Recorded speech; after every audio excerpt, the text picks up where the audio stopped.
বিধানসভা ভোট আর জাস্ট কয়েকটা দিন, কেননা 23শে এপ্রিল প্রথম দফার বিধানসভা ভোট গ্রহণ করা হবে পশ্চিমবঙ্গে এবং 29শে এপ্রিল পরবর্তী অর্থাৎ দ্বিতীয় পর্যায়ে ভোট গ্রহণ করা হবে এবং মে মাসের 4 তারিখ অর্থাৎ 4 মে চূড়ান্ত ফলাফল সামনে আসবে। তো বিধানসভা ভোটের পরিস্থিতি নিয়ে যে ঘটনাগুলো এখন ঘটতে চলেছে এবং তা রীতিমতোভাবে সাধারণ মানুষকে প্রভাবিত করতে চলেছে, এই বিধানসভা ভোটের আগে যে পশ্চিমবঙ্গের সাজো রব, কিন্তু তার মাঝেই সিঁদুরে মেঘ দেখছে বিভিন্ন রাজনৈতিক দলগুলি। কেননা এসআইআর, মূলত তৃণমূল কংগ্রেসের কাছে এসআইআর একটা বড় মাথা ব্যথার কারণ তাদের অভিযোগ হলো বিজেপি বৈধ ভোটারদের তালিকা থেকে বাদ দিচ্ছে এবং যেন প্রকারেও চেষ্টা করছে বাংলায় ক্ষমতা প্রতিষ্ঠা করতে। এই মুহূর্তে নির্বাচন কমিশন গত পরশুদিন যে রাত্রিবেলা যে তালিকা প্রকাশ করেছে, যে 28শে ফেব্রুয়ারির পরের তালিকা, এই তালিকায় ভোটের আগে চূড়ান্ত তালিকা, এই তালিকায় যাদের নাম নেই তারা এবার অন্তত ভোট দিতে পারবেন না, অন্তত আপাত দৃষ্টিতে এটাই জানতে পারা যাচ্ছে। এবার কোন জেলায় কত নাম ডিলিটেড বা কত ভোটার তালিকার নাম এখন উঠলো, সেগুলো একটা জেলা ভিত্তিক আপনাদের সামনে রিপোর্টটি তুলে ধরার চেষ্টা করব। কোচবিহারে মোট আন্ডার অ্যাডজুডিকশন অর্থাৎ 44,2304। উত্তর দিনাজপুরের টোটাল আন্ডার অ্যাডজুডিকশন মানে বিচার বিবেচনায় আছে 4,80,341 জন এবং এদের মধ্যে এলিজিবল হলো 3,03,261 জন। নন এলিজিবল অর্থাৎ যারা বিবেচনাধীন নয় তারা হলো 1,76,972 জন। 5 নম্বর হলো দক্ষিণ দিনাজপুরের 1,32,258 জন, এরা বিবেচনাধীন আছে। এদের মধ্যে 55,490 জন যারা এলিজিবল এবং নন এলিজিবল অর্থাৎ যারা বিবেচনাধীন নয় এবং যাদের গণ্য করা হয়নি তা হলো 76,668 জন। অর্থাৎ এক্ষেত্রে এর পরবর্তী জায়গায় আসছে মালদার টোটাল মানুষ বিবেচনাধীন আছেন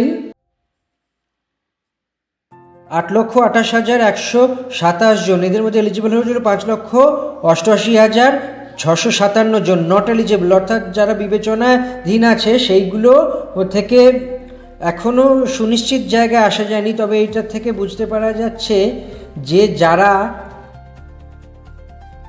আন্ডার জুরিডিকশন আছে এবং রাজ্যের 10 জেলার বাদে বাকি সব জেলায় আন্ডার জুরিডিকশন থাকা ব্যক্তিদের নিষ্পত্তি করলেন জুডিশিয়াল অফিসারেরা। 60,06,665 জন অভিযোগের মধ্যে এখনও পর্যন্ত 59,84,512 জনের সমস্যা নিষ্পত্তি করে ফেলেছেন জুডিশিয়াল অফিসারেরা। এর মধ্যে বৈধ ভোটার হলো 32,68,119 জন। অবৈধ ভোটার পেয়েছেন 27,16,393 জন, অর্থাৎ 27,16,393 জন ট্রাইব্যুনালে আবেদন করতে পারবেন পুনরায় ভোটার তালিকায় নাম তোলার জন্য। উল্লেখ্যভাবে যে বলা যেতে পারে যে নাম বাদ পড়েছে মুর্শিদাবাদ, উত্তর 24 পরগনা, কোচবিহার, দক্ষিণ 24 পরগনা, পূর্ব বর্ধমানের বিভিন্ন এলাকা,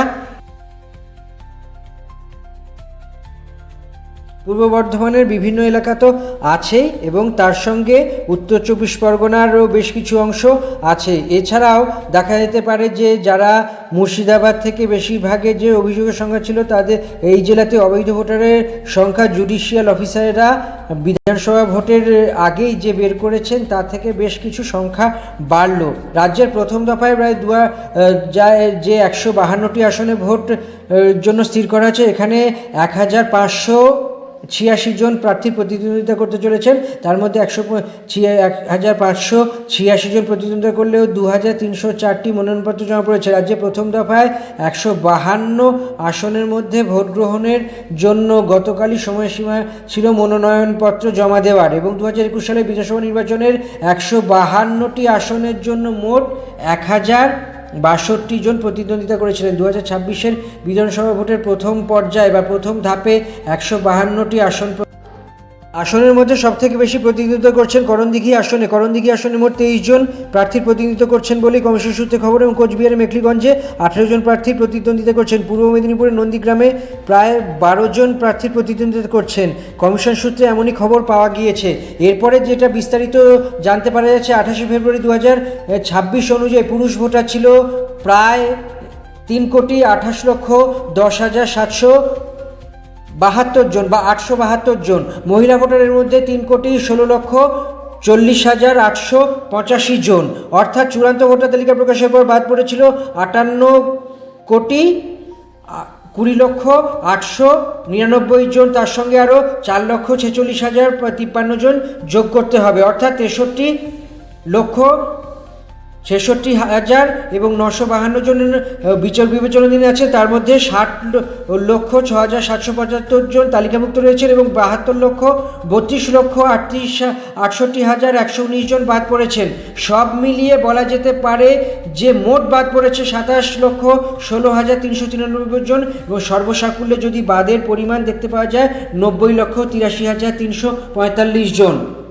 আমাদের এই ভিডিও যদি আপনাদের ভালো লাগে থাকে অবশ্যই চ্যানেলটি সাবস্ক্রাইব করুন, বেল আইকনটি ক্লিক করে দিন এবং ভিডিওটি শেয়ার করতে বা কমেন্ট করতে ভুলবেন না। যদি আমাদের এই ভিডিও ভালো লেগে থাকে আমাদেরকে জানাবেন, আমরা পরবর্তীকালে আপনাদের অন্য কোনো ভিডিও নিয়ে আপনাদের সামনে আসবো এবং আপনারা কী ধরনের ভিডিও দেখতে চান তা যদি জানান সেই মতো সমস্ত ভিডিও আপনাদের জন্য করব। পরের ভিডিওতে আবার দেখা হবে।